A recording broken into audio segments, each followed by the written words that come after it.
අපිට ජීවිතයේ හම්බ වෙනෝ ලේසියෙන් අමතක කරන්න බැරි චරිතය. ඒ චරිත අමතක කරන්න අපි කොච්චර මහන්සි වුණත් සමහර වෙලාවට ඒක නිකන් බොරු උත්සාහයක් විතරයි. ඒ චරිත අතරත ප්‍රධාන චරිතයක් තමයි අම්මා කියලා කියන්නේ. බණ පොත තුළ තියෙන අම්මා ගැන කියලා ඉවර කරන්න බෑ කියලා. අම්මා ගැන කියලා ඉවර කරන්න බෑ කියලා. ආපහු කියලා ඉවර කරන්න බැරි කෙනෙක් ඉන්නවා නම් ඒ බුදුහාමුදුරුවෝ. බුදුහාමුදුරුවෝ ගැනත් කියලා ඉවර කරන්න බෑ. අම්මා ගැනත් කියලා ඉවර කරන්න බෑ. ඒ නිසා දෙවනි බුදුන් තැනට අම්මව තිබ්බා. බුදුහාමුදුරුවෝ. මේ ගුණ කියලා ඉවර කරන්න බැරි වස්තු තියෙනවා. ඒ වස්තු අතරත අම්මයි බුදුහාමුදුරුවෝයි කියලා කියන්නේ නිමාවට පත් කරන්න බැරි මහා ගුණයක් තියෙන දෙන්නේ. තව එක්කෙනෙක් එතන ඉන්නවා. ඒ තාත්තා. අම්මයි තාත්තයි බුදුහාමුදුරුවෝයි කියලා කියන්න බැරි තරම් පුදුම ගුණයක් තියෙන උත්තමවරු. මිනිස්සෙගේ ගුණය හැම වෙලාවෙදිම පිළිටන්නේ ඇඟේ පතේ නෙවෙයි. ඇඟේ පතේ නෙවෙයි ගුණේ පිළිටන්නේ. ඇඟ දිහා Taman සිහි කල්පනාවෙන් බැලුවොත් එහෙම ඇඟේ ගත යුත්තක් නැහැ කියලා Tamanට තේරෙනවද? ඒ කියන්නේ ගුණයක් නැහැ. ශරීරයේ ගත යුත්තක් ශරීරයේ ගුණයක් නැහැ. මේ වැහැරෙන ශරීරයක් නේ මොහොතක් පාසා. ඇඟේ ගත යුත්තක් නැහැ. අපි උපස්ථාන කරන බව හැබැයි ඇත්ත. ඒ වුණත් ශරීරයේ ඇඟේ ගත යුත්තක් නැහැ. මොහොතක් පාසාම මේක විනාශයට යන එකක්. ගුණයක් නැහැ ශරීරේ. හැම වෙලාවෙදිම ගුණේ ඉතුරු වෙන්නේ හිතේ. අම්මගේ හිත තුළ දරුවෝ වෙනුවෙන් තියෙන ගුණය බ්‍රහ්ම විහරණ කියලා කියන්නේ. අම්මෙක්ගේ හිත තුළ දරුවෝ පිළිබඳව හිතේ හදාගෙන තියෙන ගුණය බ්‍රහ්ම විහරණ. බ්‍රහ්මයට විතරයි ඒවා තියෙන්නේ. මෙත්තා, කරුණා, මුදිතා, උපේක්ඛා. අම්මා කොච්චර සැර වුණත් තාත්තා කොච්චර සැර වුණත් මේ ගුණ ටික හිතේ තියෙනවා. අම්මා මොනතරම් සැර වුණත් තාත්තා මොනතරම් සැර වුණත් කොතන හරි තැනක දරුවෙකුට දෙයක් වුණා කියලා අම්මට ආරංචි වුණොත් එහෙම අම්මා ඇඳන් ඉන්නේ ඇඳිවත ගැන සෝදිසි වෙන්නේ නැහැනේ මොකද්ද ඇඳන් ඉන්නේ කියලා යනවනේ. දරුවෙක්ට දෙයක් වුණා කියලා කිව්වොත් තාත්තත් එහෙම. ආන්නේ එහෙම එකපාරට හැඟීමක් එන්නේ ඇයි? අර ගුණය. මේ පිට කෙනෙක් අයිති නැති කෙනෙක් ඒත් හදාගෙන තියෙනවනේ මහා අයිතියක් හිතේ. ඇත්ත කතාව අයිති නැහැනේ. ඇත්ත කතාව අයිති නැහැ. ඒත් අපි දුන්නනේ අවිද්‍යාව නිසා ඒකට මහා වටිනාකමක් දුන්නා. දැන් ඒක අපේම කියලා අරන් තින්නේ. ඒ නිසා ඒ හැඟීම වෙනුවෙන් ඉන්න වෙලාවක් ඉන්න තැනක් ඇඳන් ඉන්න ඇඳුමක් බලන්නේ. ඒ හැඟීම වෙනුවෙන් පැනගෙන යනවා. ඒ ගුණයට. බුදුහාමුදුරුවොත් එහෙමනේ. බුදුහාමුදුරුවොත් මහා පාන්දර අවදි වෙලා මුලින්ම කරන්නේ මොකද්ද? තමන් ඉදිරිපත් වෙන්න ඕන මිනිස්සු, තමන්ව දැක බලා ගන්න ඉන්න මිනිස්සු, තමන්ට දන් දෙන්න බලාගෙන ඉන්න මිනිස්සු, තමන්ගෙන් බණ අහන්න බලාපොරොත්තු ආපු මිනිස්සු මේ සංසාරේ ඉන්නවා. සංසාරේ ඉන්නවා. දැන් අපිත් එහෙම ඉන්නවනේ. මෛත්‍රී බුදුහාමුදුරුවන්ගේ බලාපොරොත්තුවෙන් යන අය නැද්ද? ඉන්නවනේ. ඒව අපිට බලෙන් වළක්වන්න බෑ. මේ එන්නේ ඉක්මනට නිවන් දකින්න කියලා මේ අපේ කලබලයට කතා කළාට ඒව එහෙම වෙන්නේ නැහැ. මෛත්‍රී බුදුහාමුදුරුවෝ ගැන බලාපොරොත්තු තියාගෙන මිනිස්සු ඉන්නවා. හැම බුද්ධ ශාසනයකදීම ඊළඟ බුදුරජාණන් වහන්සේ වෙනුවෙන් බලාපොරොත්තු හදාගත්තා ඉන්නේ. අපි කොච්චර එපා කිව්වත් ඒක හිතේ තියන් ඉන්නෝ. ඇයි? ඒගොල්ලෝ ශ්‍රාවකත්වයටපත් වෙනවා. ඒගොල්ලෝ ශ්‍රාවකත්වයටපත් වෙනවා. සමහර වෙලාවකට ධර්මතාවයේ විසින් ඒගොල්ලෝ ඉස්සරහට අරගෙන යන්න ඕන නිසා පින් කර කුසල් වඩ ඒගොල්ලන් ඉස්සරහට අරගෙන යනවා. ඊළඟ බුද්ධ ශාසනය පාළු නොවි පවතින්නේ හදවතින් එහෙම උසස් අය හිටියොත් විතරයි. නැත්නම් බුද්ධ ශාසනයක් වුණත් පාළුවට යනවා. නේද?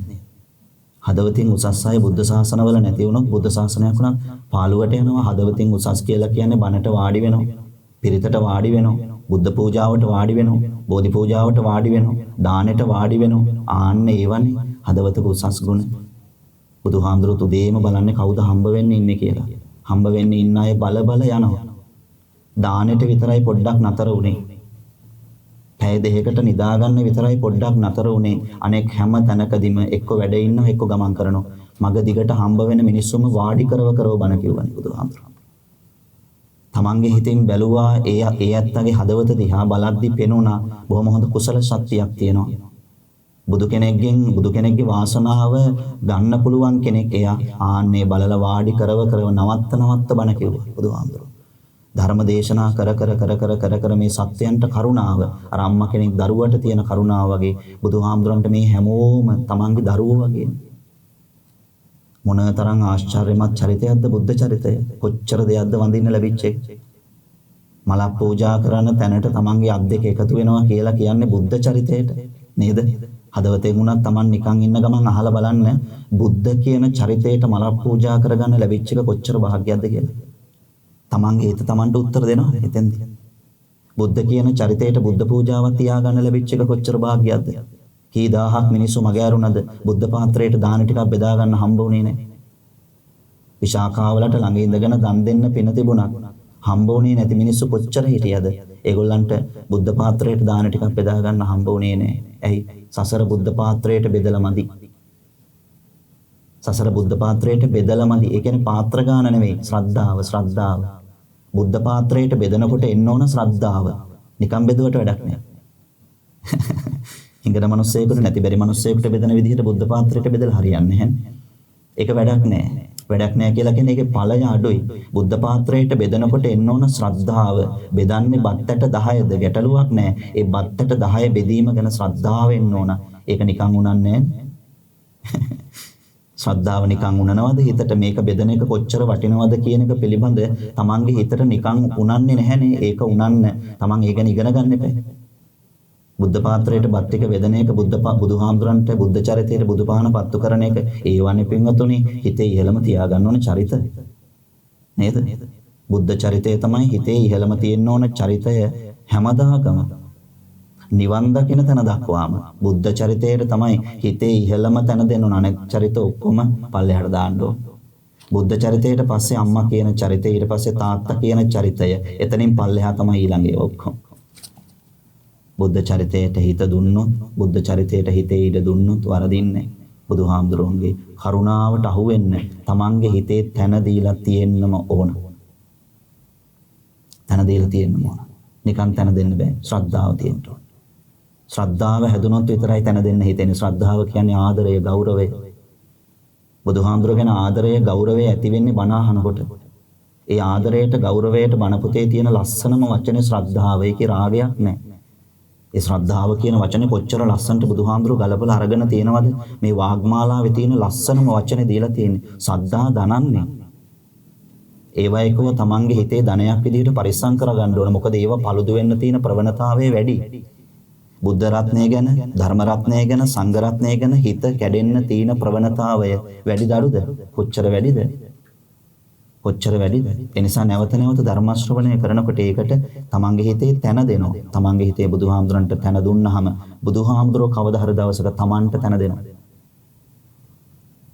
ඒ නිසා කිසි කෙනෙක් ගල් පිළිම, බොල් පිළිම, නිකම් පිළිම, මැටි පිළිම කවදාවත් එහෙම හිතන්න හොඳ නැහැ. බුද්ධ චරිතයේ ඒ බුද්ධ චරිතයේ පිළිමෙන් නෙවෙයි, පිළිම වර්ගයෙන් නෙවෙයි. ඒක තමන් බණ අහලා තමන්ගේ හිතට දාගන්න පිළිමෙට එහා ගිහිල්ලා බුදුහාමුදුරුවෝ බලන්න පුළුවන් විදිහ බණ අහලා හිතට දාගන්න ඕන. නැත්නම් අර ගඩොල් පිළිමෙද, බොල් පිළිමෙද, මැටි පිළිමෙද කියක ඒව ප්‍රතික්ෂේප කරනවා. ඒ නිසා පින්තුනි මේ ජීවිතේ ලැබුණ වටිනම ලස්සනම කාලේ අම්මා හිතේ තියාගෙන, තාත්තා හිතේ තියාගෙන, බුදුහාමුදුරුවෝ හිතේ තියාගෙන හැම කෙනෙක්ම හොඳ ගමනක් යන්න ඕන. අද මේ කෘතවේදී පින්කම පිළිබඳවයි අපි එච්චරට මතක් කළේ. ඒ තරම් ශ්‍රේෂ්ඨයි මේ පින්කම. අම්මා කෙනෙක්ගේ හදවතේ ගුණ කියලා ඉවර කරන්න බෑ. තාත්තා කෙනෙක්ගේ හදවතේ ගුණ කියලා ඉවර කරන්න බෑ. සාගරය වගේ කියලා නිකන් ඕන්නම් කියන්න පුළුවන් එච්චරයි. මහා සාගරය වගේ. බැලුවත හැමතැනම ගුණමයි. අම්මගේ හිතේ. තාත්තගේ හිතෙත් එහෙමයි. බලන්නකෝ වෙරළට ගිහිල්ලා බැලුවත හැමතැනම මිමක් කොනක් නොපෙන්වන සාගරය. අන්න අතනින් අවසන් වෙනවා කියලා සීමාවක් පනවන්න පුළුවන්ද සාගරයට? බැහැනේ. කොච්චර වෙලා බලාගෙන හිටියත් Tamanට සීමාවක් පනවන්න බෑ. බුද්ධ රත්නයත් එහෙමයි. බුද්ධානුස්සතියට පුරුදු වෙන්න ඕන. පුළුවන් වෙලාවට වෙන චරිත මතක් කර ඉන්නවට වඩා අපි ගොඩක් වෙලාවට ඇඳට ගියත් මතක් කරන්නේ ඕන නැති චරිත ඒව මතක් කර ඉන්නවට වඩා බුද්ධ චරිතයට හිත දීලා බලන්න ඕන ගුණස්කන්ධය කොච්චරද කියලා හිතන්න ගත්ත තැන ඉඳලා කුසල් පිරෙනවා. ඒකනේ බුද්ධානුස්සතිය වඩන්න කිව්වේ. බෝධි පූජාවට ඒකනේ අපි තාමත් කෝටියක් මව්වරුන්ගේද කෝටියක් පියවරුන්ගේද කරුණා ගුණයට සම කළ නොහැකි කියලා තවමත් අපි බෝධිය ළඟදී කියවන්නේ. මේ බුද්ධානුස්සතිය වඩන්න විවේකයේ නැති අයට අඩුම අරකින් හරි ඩිංගක් යනවනේ පින්නතුන්. බුද්ධානුස්සතිය වඩන්න පුරුදු වුණොත් අනන්තයි ගුණ. අම්මගේ ගුණ, තාත්තගේ ගුණට වඩා එහා බුදු ගුණ. අම්මගේ ගුණ, තාත්තගේ ගුණ මහා සාගරේ නම් බුදු ගුණ සතර මහා සාගරේ වගේ. අනන්තයි, අප්‍රමාණයි. බුදු ගුණ අනන්තයි කියලා හිතුවත් ඇති ශ්‍රද්ධාවේ කෙනෙක්. බලන්නකො දැනෙන සනීපේ. නේද? ප්‍රශ්නයක්, කරදරයක්, වේදනාවක්, දුකක් හිතට එනකොට බලන්නකො බුදු ගුණ අනන්තයි කියලා හිතලා බලන්නකො ශ්‍රද්ධාවෙන්. ඒ හිතනකොට හිතට මහා ආශාදයක්, මහා සනසිල්ලක් Tamanට දැනෙනවනේ. ඒ චරිත මතක් වෙනකොට. ඒ නිසා හිතේ ඉඩ දෙන්න ඕන කාලය මේ බුද්ධ ශාසනය පවතින කාලය. අද මේ කරන පින්කම ඒ නිසා ඊටාම ශ්‍රේෂ්ඨයි. ජීවිතේ හුස්ම ටික යන වෙලාව දක්වාම තමන්ගේ අම්මා ගැන, තමන්ගේ තාත්තා ගැන දරුවන්ට මතක තියෙන්න ඕන. හුස්ම ටික යන වෙලාව දක්වාම අම්මා ගැන මතක තියෙන්න ඕන, තාත්තා ගැන මතක තියෙන්න ඕන. අම්මා වෙනුවෙන් තාත්තා වෙනුවෙන් මොනවා හරි දෙයක් දවසේ කරන්න ඕන. මම නම් කියන්නේ නැත්නම් ගෙවන්න බෑ ඒ ණය. දකුණු උරහිසේ තියාගෙන වම් උරහිසේ තියාගෙන මුළු ජීවිත කාලයක් කන්න බොන්න දුන්නත් ගෙවන්න නම් බෑ කිව්ව මේ සංසාරේ අම්මට වෙච්ච ණයයි තාත්තට වෙච්ච ණයයි. කවුරු හරි කියනවා නම් මං නම් ණය ගෙව්වා මට නම් දැන් වෙන කරන්න දෙයක් නෑ කියලා ඒක වැරදි. ගෙවන්න බැරි ණයක් බුදුහාමුදුරුවෝ විතරයි ඒක කියන්නේ. ඒකයි මංගල සූත්‍රෙදිත් කතා කරන්නේ. ඒකයි පරාභව සූත්‍රෙදිත් කතා කරන්නේ. ඒකයි වසල සූත්‍රෙදිත් කතා කරන්නේ. ඒකයි වග්ගපජ්ජ සූත්‍රෙදිත් කතා කරන්නේ. ඒ හැම තැනදීම කතා කරනවා බුදුහාමුදුරුවෝ අම්මා ගැන. මොකද හැම තැනදීම ඔළුවට දැම්ම ශ්‍රාවකයාගේ අම්මවයි තාත්තවයි මතක තියාගන්න කියලා. ඒ තරමට ගුණයක් අම්මා තාත්තා ළඟ තියෙනවා. ඒ නිසා පින්තුනේ අද මේ කරන පින්කම ශ්‍රේෂ්ඨයි කියලා හිතන්න ඕන. හුස්ම ටික තියෙනකන් අම්මා ගැන තාත්තා ගැන මතකේ තියෙන්න ඕන. දවසට මොනවා හරි දෙයක් අම්මා වෙනුවෙන් තාත්තා වෙනුවෙන් කෙරෙන්න ඕන. අඩුම තරමේ ලොකු දෙයක් නැත්නම් නිදා ගන්න යනකොට අත් දෙක එකතු කරලා নমස්කාර වේවා කියලා හිතුවත් කමක් නැහැ. පහු නෑනේ. අම්මට වඳින එක තාත්තට වඳින එක නිදා ගන්න යන මොහොතේදී හරි ඒ වඳින එක හොඳට අපි වැඳුම් ක්‍රමය හොඳට ඉගෙනගෙන තියෙනවා. අම්මට වඳින්නේ පසඟ පිහිටවල, තාත්තට වඳින්නේ පසඟ පිහිටවල. අර හින්දු වඳින විදිහට නෙවෙයි අපි වඳින්නේ. නිකම් මේ අතක් කකුලට තියලා ඒ අත නැවත පපුවට තියෙන එක නෙවෙයි අපේ වන්දනා ක්‍රමය. අපේ බෞද්ධ වන්දනා ක්‍රමයක් තියෙනවා. අපි ඒකනේ ඉස්සරහට අරන් යන්න ඕන. මේ අනාගත પરම්පරාවත් ඉස්සරහට ඉන්න પરම්පරාවත් ඉස්සරහට අරන් යන්න ඕන තමන්ගේ කම. අපේ බෞද්ධ වන්දනා ක්‍රමයක් තියෙනවා. ඒ බෞද්ධ වන්දනා ක්‍රමයට අම්මට වඳිද්දි ලෝකේ ඉහළම රටේ මිනිස්සයා වුණත් කියනවා ග්‍රේට් වර්ක් කියලා. ඒක විශිෂ්ට දෙයක්. ඒක විශිෂ්ට දෙයක්. අපේ වන්දනා ක්‍රමය එච්චරට විශිෂ්ටයි. මවගේ කකුල් දෙක අල්ලලා එහෙම ලෝකේ වෙන කිසිම රටක වඳින්නේ නැහැ. ඇයි? ඒගොල්ලන්ගේ ශාස්ත්‍රූරු ඒගොල්ලන්ට හැදූ මව ගැන එච්චර කියා දීලා නැහැ. ලෝකේ කිසිම රටක අපි වඳින විදිහට අම්මට වඳින්නේ නැහැ, තාත්තට වඳින්නේ නැහැ. ඔයලා බලන්නකෝ. කිසිම රටක වඳින්නේ. ඒ අපේ වන්දනා ක්‍රමය ඒ අපි දන්නවා අම්මගේ ගුණය අනන්තයි. අම්මට කෘතගුණ සලකලා ඉවර කරන්න බෑ කියලා. ඒ නිසා නිදා ගන්න යන වෙලාවට උනත් කමන්නේ අත් දෙක එකතු කරලා වැඳෙනවා නම් වඳින්න. වඳින්න මලගේ ඥාති සීකරන්න හොඳ නැහැ අම්මා වුණත් එපා කියලා ඔය සමහර මිනිස්සු කියනවනේ. ඒවට අහු වෙන්න එපා.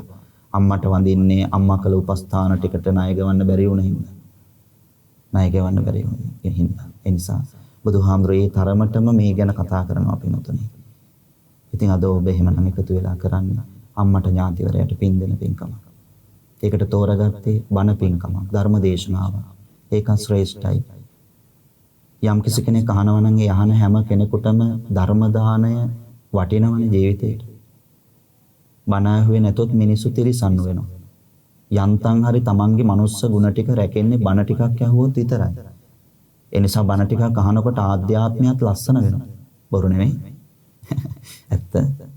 ධර්ම ශ්‍රවණයට කවුරු හරි කෙනෙක් නැඹුරු වෙලා යොමු වෙලා ඉන්නවා නම් එයාගේ ආධ්‍යාත්මය ලස්සන වෙනවා. ලස්සන වෙන්න ඕන ඇඟ නෙවෙයි ඉන්නේ හිතනේ. ඇඟ කොච්චර ලස්සන වුණත් වැඩක් නෑනේ. ඒක දිරණ එකක් නේ. ඒක දිරණ එකක්. ඇඟ කොච්චර ලස්සන වුණත් වැඩක් නෑ. ලස්සන වෙන්න ඕන ආධ්‍යාත්මය. ඒ කියන්නේ හිත ලස්සන වෙන්න ඕන. බණ අහන්න එයාගේ හිත ලස්සන වෙනවා. මොන වගේන්ද? සත්‍තිස් බෝධිපාක්ෂික ධර්මවලින්. ඒව මොනවද කියලා එකින් එකට කියන්න ඕනේ. බණට වාඩි වුණ තැන ඉඳලා පිරෙන්නේ සත්‍තිස් බෝධිපාක්ෂික ධර්ම. ධර්ම ශ්‍රවණයට වාඩි වුණ තැන ඉඳලා වෙන දෙයක් නෑ. මෙහෙම ආශ්චර්යමත් දෙයක්. බණ ඇසීම හැර වෙන දෙයක් නෑ. සබ්බදානං ධම්මදානං ජිනාති හැම බුදු කෙනෙක්ම මේ අනුශාසනාව කරනවා. ධර්ම දානෙ එච්චරට ශ්‍රේෂ්ඨයි කියලා කියනවා. හැම බුදු කෙනෙක්ම ඒ අනුශාසනාව කරනවා. මොකද ආධ්‍යාත්මයේ ලස්සන වෙනවා. ඒ ලස්සනේ උපරිමත්වය තියෙනවා අපිට කියා දී. ආධ්‍යාත්මයේ ලස්සන වෙවි යනකොට මනුෂ්‍යත්වයේ නෙවෙයි උපරිමත්වය. දේවත්වයක් නෙවෙයි උපරිමත්වය. බ්‍රහ්මත්වයක් නෙවෙයි උපරිමත්වය. ආධ්‍යාත්මයේ පාරිශුද්ධ වීමේ උපරිමත්වය අරහත් ඵලය. බුදු කෙනෙක්ට විතරයි මේ ඥානය පහළ වෙන්නේ. ඒකට කියන්නේ ආසවක්ඛ්‍ය ඥානය. අපේ ගුරුවරයා බුදුහාමුදුරුවෝ වෙච්ච එක ගැන සතුටුයි නේ.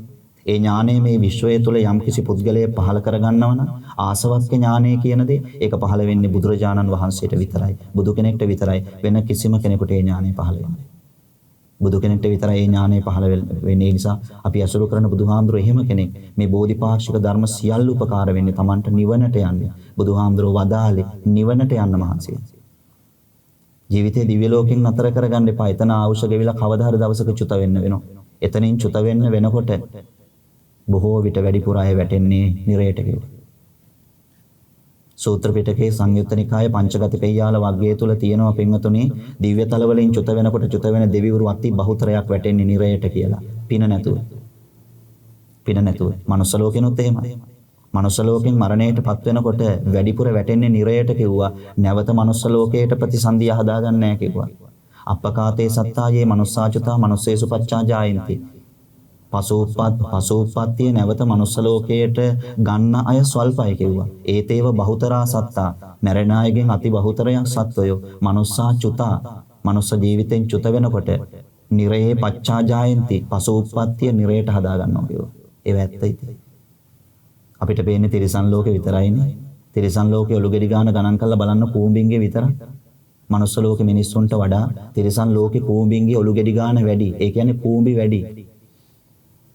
කූඹි වැඩි මනුස්ස ලෝකයට වඩා. ඒ කියන්නේ තිරිසන් ලෝකෙට හිත ගිහිල්ලා පිහිටන්න, තිරිසන් ශරීරයකට හිතපත් වෙන්න ඉඩකඩ වැඩි. මනුස්ස ලෝකෙට එන්නේ භාග්‍යවන්තකම තමයි. මේ බෝධිපාක්ෂික ධර්ම පිරෙනකොට තමන්ගේ හිත නැවත නැවත දිව්‍ය ලෝකෙන් එහාට යනවා. බණ අහනකොට දිව්‍ය ලෝකෙන් නතර වෙන්නේ. බණ අහනකොට දිව්‍ය ලෝකෙන් එහාට යනවා. බ්‍රහ්මතල වලින් එහාට යනවා. ඒ එහාට යන තැනට අපි කියන්නේ සෝවාන් ආදී මාර්ගඵල කියලා. මාර්ගඵල. ධර්ම ශ්‍රවණයේ සුළු කොට තකන්න එපා කිසිම දවසක. හුස්ම ටික තියෙනකන් තමන් හැම වෙලාවෙදිම හිතන්න ඕන ධර්ම ශ්‍රවණය තමයි ප්‍රණීතම. මොකද ආධ්‍යාත්මය ලස්සන කරනවා. හිත ලස්සන කරනවා මොන වගේද? බුදු කෙනෙක් දේශනා කළ බෝධිපාක්ෂික ධර්ම වලින් හිත ලස්සන කරනවා. එනිසා අද මේ පින්කම මේ ධර්ම දාණය ශ්‍රේෂ්ඨයි. ඒ අතින් කල්පනා කරද්දී හිතද්දී අහන ඕනම කෙනෙකුට පිනපව පිළිබඳ නැවත ආවර්ජනය වෙනවා ධර්ම ශ්‍රවණය කරනකොට. ඒක කොයි වෙලාවෙ ශ්‍රවණය කරත් ඒ ශ්‍රවණය කරනකොට එතනින් පටන් ගන්න. දන් දෙන්න ඕන කියලා මුලින්ම හිතෙනවා. එතනින් පටන්ගෙන තමයි ඉස්සරහට හිත පවත්වන්නේ. ඒක තමයි නිවනේ පළවෙනි පියවර. දානය තමයි පළවෙනි පියවර. දානයන් අතර ශ්‍රේෂ්ඨතම දානය ධර්ම දානය. ඒක අර ආහාර ටිකක් දෙනවට වඩා ශ්‍රේෂ්ඨයි ධර්ම දානය දෙන එක. හැමෝම ජීවිත කාලේ එක වතාවක් හරි තමන්ගේ උපන්දිනේට හරි බණක් කියවලා තියෙනවා. එක 5 දිනක්වත් එකතු කරලා.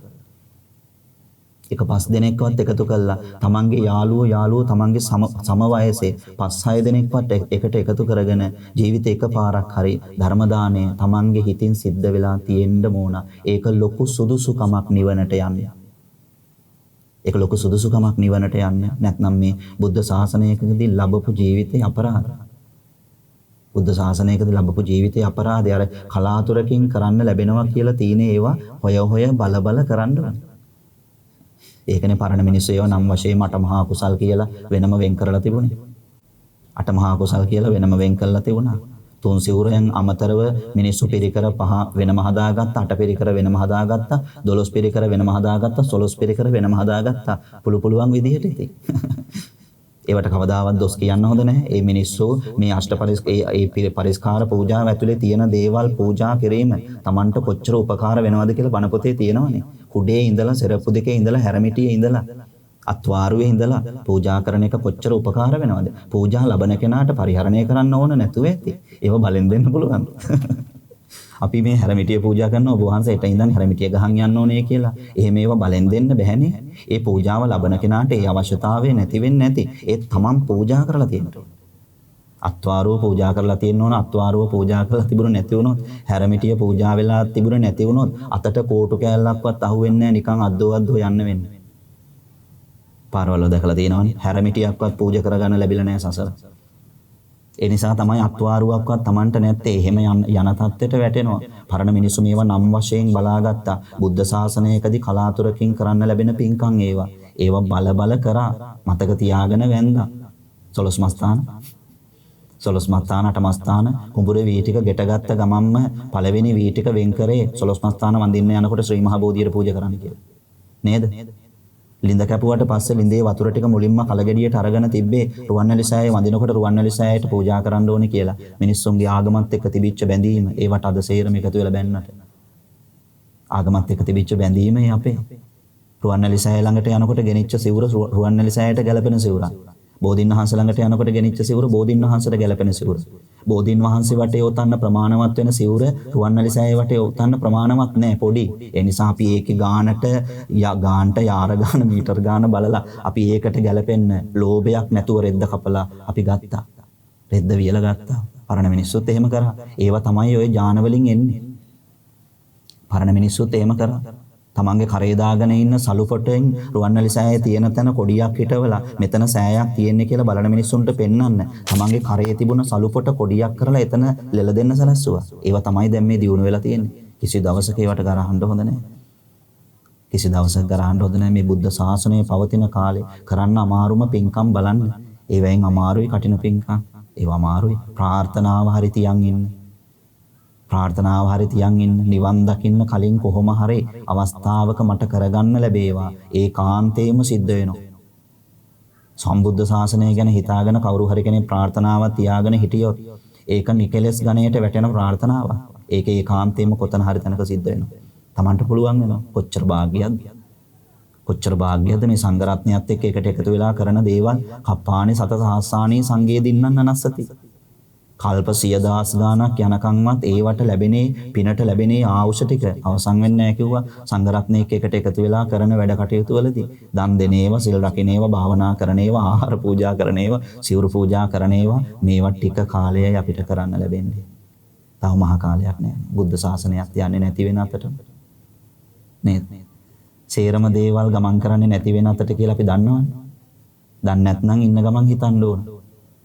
වැටහිලා නැත්නම් තේරෙන්නේ නැත්නම් ඉන්න ගමන් හිතන්න ඕන මේ කොයිතරම් දේවල් මෙහෙම පේන්න ඇහෙන්න දකින්න තිබුණත් මේ සෑම දෙයක්ම යන්නේ නැති වෙන අතට.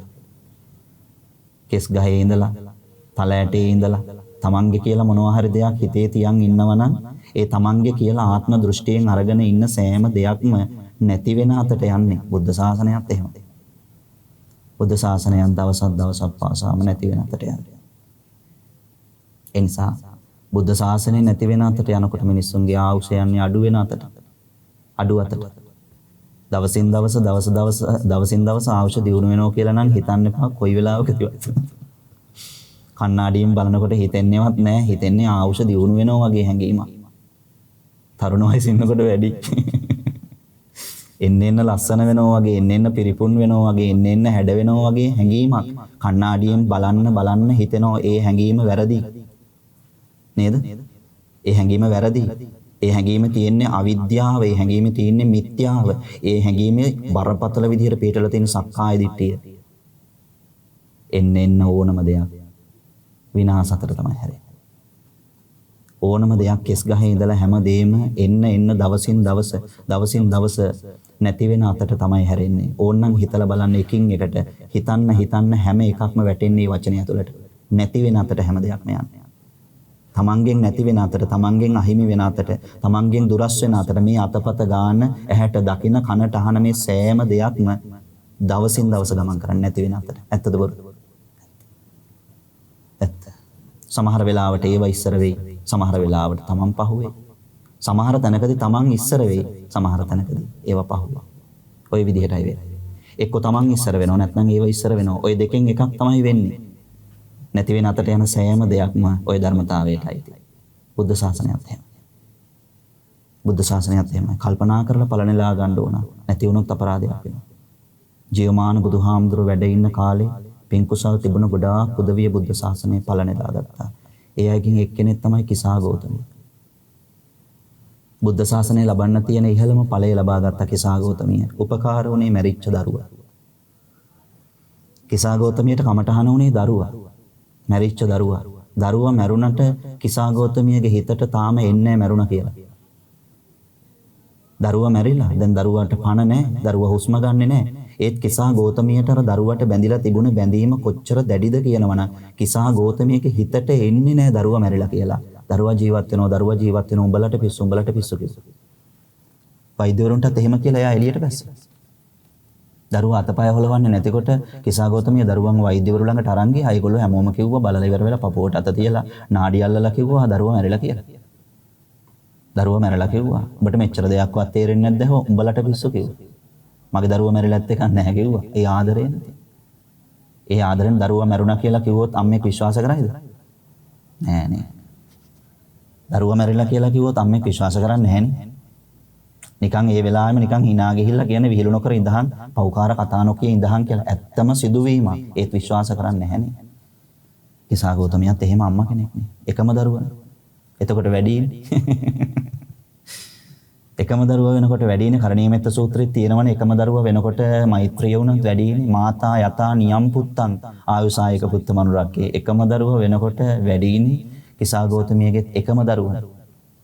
වෛද්‍යවරු කොච්චර කිව්වත් කිසා ගෞතමිය වෛද්‍යවරුන්ට කිව්වේ උඹලට පිස්සු මගේ දරුවා ජීවත් වෙනවා. මලකුණ නෙමෙයි අතේ තියන්නේ. අර සෙනෙහස නිසා ඒකට කියන්නේ බණ පොතේ අවිද්‍යාව කියලා. සෙනෙහසට කියන තව වචනයක් අවිද්‍යාව. අපි මේ හුරතල් කරාට හිතේ තියාගෙන. නේද? අපි ඒක හුරතල් කරනවනේ සෙනෙහස කියන වචනේ හිතේ තියාගෙන අපි ඒකට ආලවට්ටම් දදා හුරතල් කරනවා. සෙනෙහස කියන වචනය හුරතල් කරන්න Tamanට වැඩක්ද අවැඩක්ද වෙන්නේ? අවැඩක්. ඒක තමයි ඇත්ත. පිළිගන්න අකමැති වුණත් ඒක තමයි සත්‍යය. ඒ වචනේ නැවත හිතේ තියාගෙන Taman ඒ වචනේ හුරතල් කරනවද? ඒ හුරතල් කරන්න Tamanට වෙන්නේ අවැඩක්. කිසා ගෞතමිය මේ දරුවට තීච්ච සෙනෙහස හුරතල් කරා වැඩිනේ හිතේ තියාගෙන. මේක නැති වෙනවා කියලා කවදාවත් හිතුවේ නැහැ. Tamanට කලින් නැති වෙයි කියලා කිසිම දවසක හිතුවේ නැහැ. ධර්මතාවයේ හිතුවේ නැහැ. Tamanට කලින් නැති වෙයි කියලා කිසිම දවසක හිතුවේ නැහැ. අම්මලා හිතලත් නැහැ. හිතන්න එහෙම බෑනේ. බනහන වෙලාවට නිකන් ජවය ගත්තට ගෙදර ගිහිල්ලා වාඩි වෙලා බලන්නකො හිතන්න පුළුවන්ද කියලා. බනහන වෙලාවට ජවය දෙනවා ඒ හැඟීම බින්දින්න. ඔහොම ධර්ම ශ්‍රවණේ ආනිසංසනේ Tamanට ජවය දෙනවා හැඟීම් බින්දින්න. ධර්ම ශ්‍රවණේ ආනිසංස ධර්මයෙන් ජවය දෙනවා ධර්මයෙන් ප්‍රාණය දෙනවා ධර්මයෙන් ශක්තිය දෙනවා ධර්මයෙන් පල්ලුව දෙනවා මොකටද හැඟීම් බින්දින්න හැඟීම් මරන්න කොහොමද විපරිණාමයේ වෙනස් වීම නැතිවීම බල හැඟීම් මරන්න ජවය දෙනවා ධර්ම. ඒක තමයි කවදා හරි දවසක නිවනින් කෙලවර වෙන්නේ. කිසා ගෞතමිය කොහොමවත් විශ්වාස කරේ නැති හින්දා මැරිච්ච දරුවව කරේ තියාගෙන හැම තැනම ඔහේ ඉබාගාතේ ඇවිදිනවා. දරුවා හොඳ කරගන්න බෝක්කුඩේ වාඩි වෙලා කයිය ගගහ ඉන්න මිනිස්සුන් ගෙනුත් අහනවා උඹලා දන්නේ නැද්ද මේ දරුවා හොඳ කරගන්න තැන? කඩපිල් වල මිනිස්සු එකතු වෙලා ඉන්න තැන්වල දිනුත් අහනවා උඹලා දන්නේ නැද්ද මේ දරුවා හොඳ කරගන්න තැන? මේ වෙනකොට කිසා ගෞතමිය මැරිච්ච දරුවේ කරේ තියන් යනවා කියලා මුළු නුවරම දැනගෙන ඉවරයි. කිසා ගෞතමියට පිස්සු. උඹලා කතා කරන්න එපා කිසා ගෞතමිය හම්බුණාට කිසා ගෞතමියට දැන් දෙයක් කියලා වැඩක් නැහැ. කිසා ගෞතමිය දරුවගෙන් පිස්සු වැටිලා ඒක. මිනිස්සු කිව්වා. ඒ නිසා කඩපිල් වල හිටපු මිනිස්සු hina වුණානේ. මේ දරුවා හොඳ කරගන්න තැනක් තියෙනවද කියලා අහන්න මිනිස්සු කිසා ගෞතමියට hina වුණා. බලන්නකො පින්වතුනි දරු දුක. දාරක ස්නේහය කොච්චර බරපතලයිද කියලා තේරෙනවද? සුද්ධෝදන රජතුමා ඒකනේ කියන්නේ මේක ඇට මිදුළු අස්සෙත් හැංගිලා තියෙනවා කිව්වනේ. බුදුහාමුදුර ළඟට ඇවිල්ලා කිව්වනේ මේක ස්වාමීනි ඇට මිදුළු අස්සෙත් හැංගිච්ච එකක් කිව්වා. අස්ති වලින් අස්ති පද්ධතියෙන් නතර වුණා නම් කමක් නැහැ ස්වාමීනි මේක ඇට මිදුළු අස්සෙත් තියෙනවා කිව්වා. ඒකනේ භවෙන් භවයට එන්නේ. භවෙන් භවයට එන්නේ මේ ජීවිතේ වැඩිපුරම කෙනෙක් පිළිබඳ ස්නේහය උපදවා ගත්තා නම් දරුවෙක් උපදවා ගත්තේ මව පිළිබඳ මවක් උපදවා ගත්තේ දරුවා පිළිබඳ දරුවෙක් උපදවා ගත්තේ පියා පිළිබඳ පියා උපදවා ගත්තේ දරුවා පිළිබඳ මේ බැඳීම තමයි නැවත සසර වැඩිපුරම තර වුණ බැඳීම. හිතේ තර වුණා මේක. ඒ කියන්නේ හිතට මේක වරින් වර නැවත උපතින් උපතට මේ බැඳීම හිතට තර වුණා. මේක තද වෙලා තියෙන බැඳීම. තාරක ස්නේහය, දරු ස්නේහස කියන්නේ. මැරිච්ච අම්මා කෙනෙක්ගේ උනත් හදවත කතා කරයි කියන දරුවන්ගේ ඇඬිල්ල ඉස්සරහදී. මැරිච්ච දරුවෙක්ගේ උනත් හදවතට පණේ කියලා කියනවා අම්මගේ ඇඬිල්ල ඉස්සරහදී. වෙනවනේ YouTube එකේ දැකලත් ඇති YouTube වල වෙනවනේ එහෙම. ඒ මාතෘ ස්නේහය පුදුම දෙයක් නේ. කලලය හැර යන විඥානය නැවත එනවා කියලා කියන්නේ මේ ශරීරය හැර යන විඥානයේ නැවත ආගමනයක් වෙනවා කියලා කියන්නේ මේකේ බැඳීම කොච්චරද අරකට ගිලිහෙන්න දෙන්නේ නැති වෙන තරමට. එහෙම තියෙනවනේ අම්මගේ ඇඬිල්ල ඉස්සරහා පණ ගියේ දරුවට පණ එනවා. දොස්තරවලු ඔක්කොම අත්හැරිය මැරුණා කියලා. පින්වතුන්ට හම්බ වෙයි වීඩියෝ එක. ඔය ඉන්න ගමනට. දොස්තරවරු ඔක්කොම ඇත්තරිය දරුවා මැරුණා කියලා මෙයාව ගොඩ ගන්න බෑ. අම්මා විතරක් ඇඳ ළඟ තනි වුණා. තනි වෙලා පපුවට අතතියති කතා කරනවා. දාලා යන්න එපා එන්න අමාරුවෙන් ගෙන්න ගත්තේ කියලා. මැරිච්ච දරුවට පණ ආවා. ඒ තරම් බැඳීමක් නේ. කෙසා ගෞතමී නිසා ගියක් පාසාම ගියා දරුවා හොඳ කරගන්න කියන කල්පනාවෙන්. ඒ කොතනකින්වත් බේත් හේත් හම්බුනේ නැහැ. බුදුහාමුදුර ළඟට ආවට පස්සේ විතරයි බේතක් කිව්වේ. දරුවා මැරුණ දරුවා හොඳ කරගන්න බේතක් කිව්වේ බුදුහාමුදුරුවෝ විතරයි. ඒකත් ඉතින් මහ ලොකු දෙයක් නෙවෙයි අබනේ. අබ ඖෂධයක් කියලා පරණ මිනිස්සුත් කිව්වනේ. ඒ නිසා අබ බෙහෙතක්. ඉසා ගෞතමියක හිතට කිව්වා අබ බෙහෙතක්. අබ කියන්නේ බෙහෙත් තෙල් වර්ගයක්. බෙහෙත් තෙල් වලට අයිති වෙන එකක්. අබ බෙහෙතක්. අබ ආහාරයටත් දානවා. එහෙනම් අබ වලට පුළුවන් ඇති මේ දරුවට ජීවය දෙන්න. බුදුහාමුදුරු දන්නවා ඇති. සමහර පොඩි බෙහෙත් වලින් මහා දැවැන්ත රෝග සුව වෙනවා. පොඩි බෙහෙත් වලින් මහා දැවැන්ත රෝග බලන්න කකුලේ පොඩි කට්ටක් ඇනුනට පස්සේ කොච්චර රිදෙනවද කියලා එතන. පෝස කට්ටක් වගේ බොහොම පොඩි කටුවක් ඇනුනේ, පොල් කෙන්දක් ඇනුනේ. අඩිය තියන්න බැරි වෙන තරමට කොච්චර රිදෙනවද බලන්න. ඒත් කහයි පොළුයි එකතු කරලා බැන්දට පස්සේ කටුව ඇදෙනවනේ. මහ ලොකු බේතක් නෙවෙයිනේ, රුපියල් 2000 3000 වියදම් කරන්න ඕන එකක් නෙවෙයිනේ. අන්න බලන්නකො පොඩි බෙහෙත් වලින් අර මහා වේදනාවක් ගැලවෙනවනේ වෙනතොන.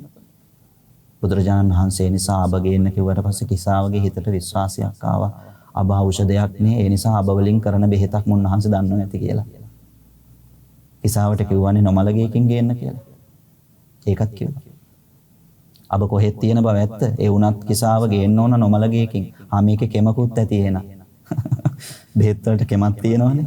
මේකේ කෙමකුත් තියෙනවා. එහෙනම් ඒකයි මේ නොමලගේකින් ගේන කෙන සමහර මිනිස්සු කියන්නේ කතා නොකර තැඹිලි ගෙඩිය බොන්න. කතා නොකර එළියට බහින්න කෙම් ක්‍රමනේ මිනිස්සුන්ගේ පරණ විශ්වාසනේ. කිසාව හිතුවා නොමලගේකින් එහෙනම් ගේන්න පුළුවන්. අබ කියන්නේ මහ ලොකු දෙයක් නෙවෙයිනේ කියලා. හොයාගෙන ගියානේ. කකුල් වල දියපට්ට එනකන් ඇවිද්දා. අර මැරිච්ච මලකුණ කරේ තියාගෙන දරුවා සුවපත් කරන්න, දරුවා හොඳ කරන්න කිය ගයක් ගානේ ඇවිද්ද කිසාව. අන්තිමට මහන්සි වුණා. හිතට ඇඟට නෙමෙයි. ඒ අම්මගේ ඇඟට තාම මහන්සි නැහැ. කකුල් පැලිලා දියපට්ට ඇවිල්ලා ඒ තාම ඒ අම්මගේ ඇඟට මහන්සි නැහැ දරුවා වෙන්නේ. හිතට මහන්සියක් ආවා. මොකද්ද මේ කරන වැඩේ? කිසාවට දැන් ප්‍රත්‍යක්ෂ වෙලා ඉවරයි. තමන් මේ අහපු තැන් වලින් අහපු ප්‍රමාණය ගණන් කරොත් එහෙම මේ නුවර ඉන්නවට වඩා මැරිලානේ. අර බලන්නකො බුදුහාමි කමඨාන කිසාවට හැම ගෙදරකින්ම අහන්නේ අරයා මැරුණා, මෙයා මැරුණා, අහවල් කෙනා මැරුණා. කිසාව දැන් තමන් විසින් කල්පනා කරන මේ හිත මහන්සි වුණා. කිසාවගේ නතර වුණා මේ දුවන එක නතර. හිත යම් තැනකදී දුවන එක නතර කරොත් ශරීරය නතර වෙනවා. නේද? තමන්ට තමන්ගේ හිත යම් තැනකදී දිවීම නතර කරගන්න පුළුවන් වුණොත් එතනදී ශරීරය නතර වෙනවා. ආයේ කල්ලන් ඉන්නේ. අමාරුම දේ හිත නතර කිරීම. හිත නතර කරොත් ශරීරය නතර වෙනවා. ආයේ කල්ලන් ඉන්නේ. ආයේ එක පස්සේ යන්නේ. අමාරුම දේ හිත නතර කිරීම. ඒ නිසා කිසාවට මේ හැම ගෙදරකින්ම කියන්නේ අහවල් කෙනා මැරිලා ඉන්නවා. එයාට තනියෙන්ම හිතට මහන්සි මරණය ගැන අහනවා. එහෙම මහන්සි. මරණය ගැන කෑමක් බීමක් නැතුව ඇවිද ගොඩ වෙන හැම ගෙදරකින්ම කියන්නේ මරණයේ ධර්මතාවයක්. මරණය නවත්තන්න මහන්සි වෙන්න එපා. මරණය නවත්තන්න බෑ. මරණයේ ධර්මතාවයක්. මරණානුස්සතිය. මරණයේ ධර්මතාවයක් බව වැටහෙන්නේ මරණානුස්සතිය වඩන කෙනෙක්ටනේ.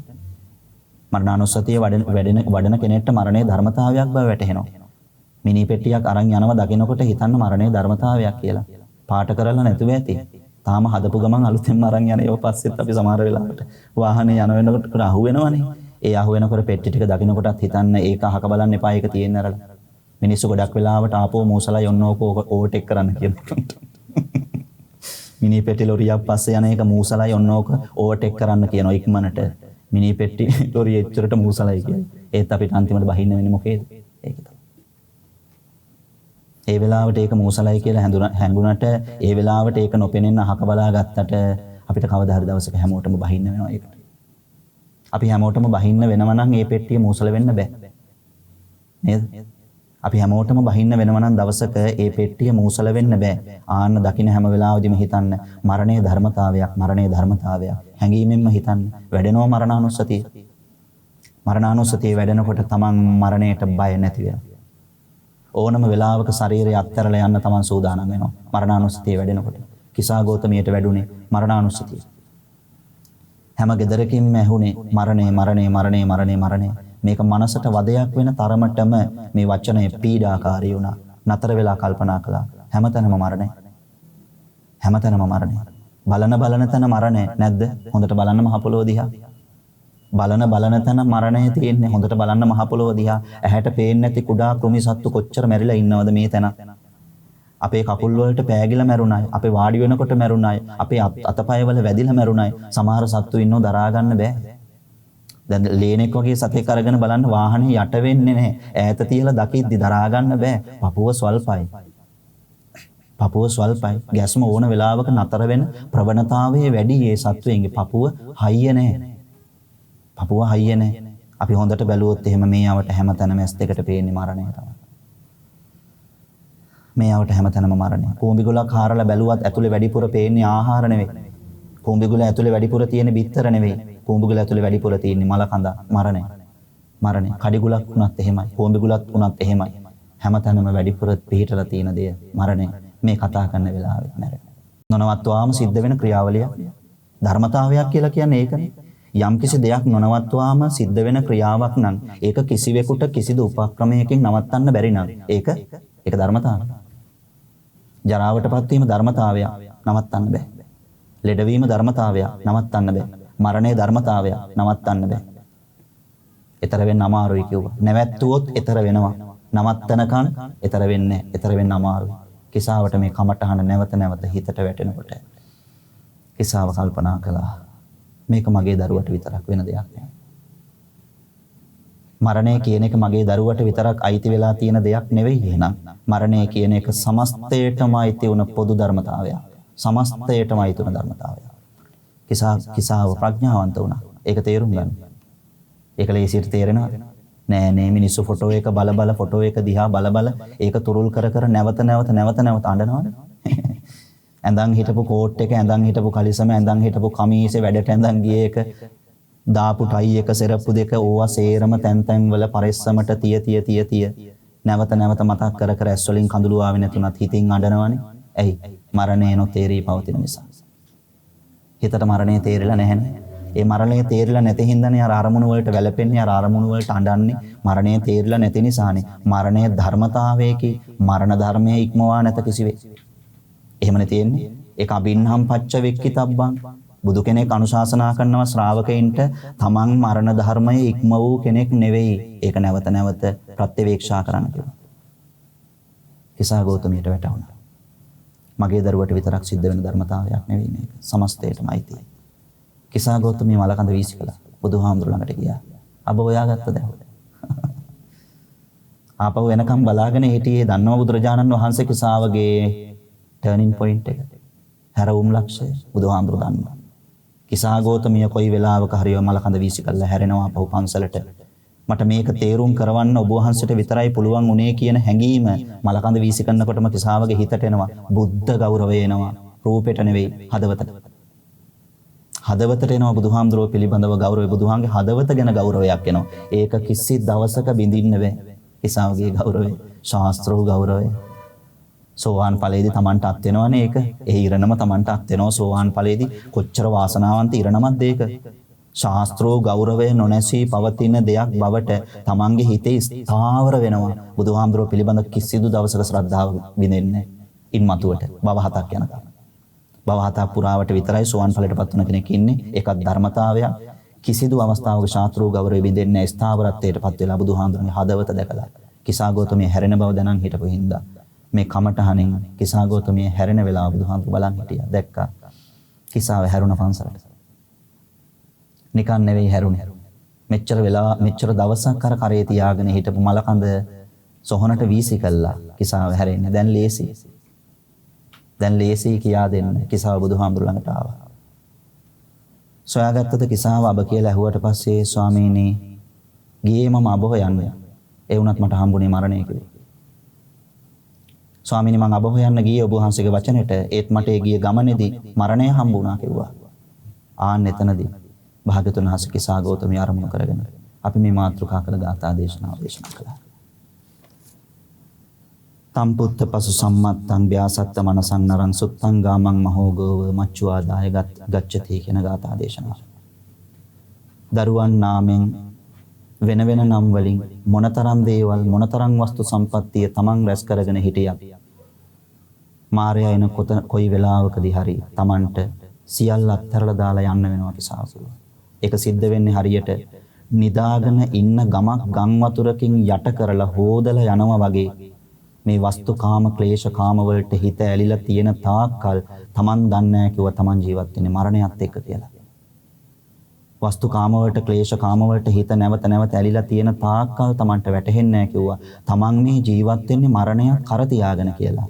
කිසාවට මේ ගාථාවෙන් ධර්ම දේශනා කරනකොට මරණය පිළිබඳ අවබෝධයේ කෙලවරට කිසාවපත් වුණා. ඒ කියන්නේ සෝවාන් ඵලයට එන්න කිසාවට පුළුවන්කම ලැබුණා. එදා සවස් ධම්සභා මණ්ඩපය තුළ මේ කතාව හැම කෙනෙක්ම කතා කළා. කිසා ගෞතමිය කොච්චර වාසනාවන්තද?